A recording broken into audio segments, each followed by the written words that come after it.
One of the most important concepts for having a plan is figuring out who the beatdown in any given game is.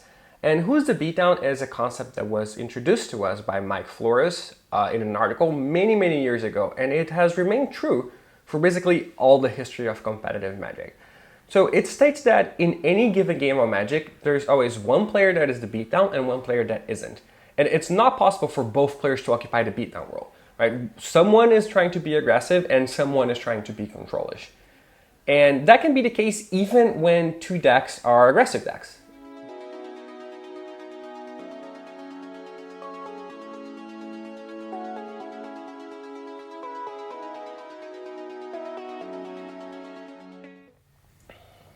So imagine you're playing Humans versus Burn in a modern matchup. These are two decks that traditionally assume the beatdown role. Humans is a beatdown deck and Burn is an aggressive deck as well. So what happens when these two decks face each other? Right? They can't both be the beatdown. One of them has to assume the control role. It has to be better for one of them to be the lower.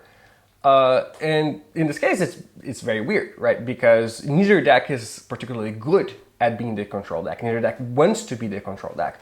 But there's usually someone that has to be the control deck. And that person needs to understand that they have to be the control deck before the match even begins. So for example, in the case of Humans versus Burn, Humans is just a faster deck than Burn overall.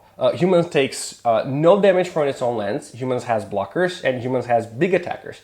So what is Burn supposed to do? Right? If Burn just tries to assume a beatdown role with most of its hands, it is going to lose. So the Burn player has to try to assume a control role, even though that's not what their deck is meant to do.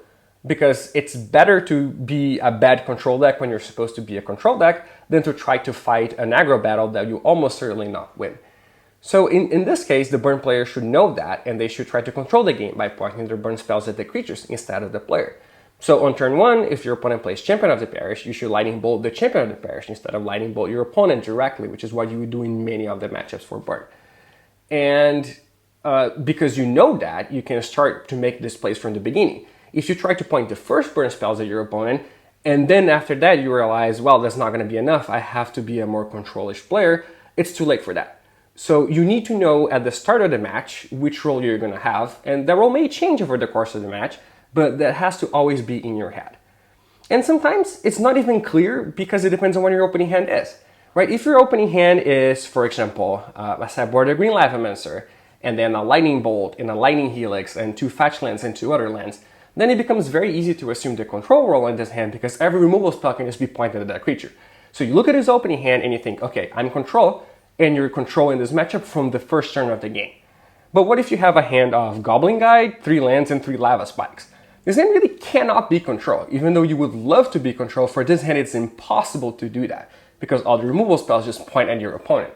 Right? So with a hand like this, even though you understand that in this matchup, Burn has a higher chance of winning if it is control, and you really would want to be control, you just can't.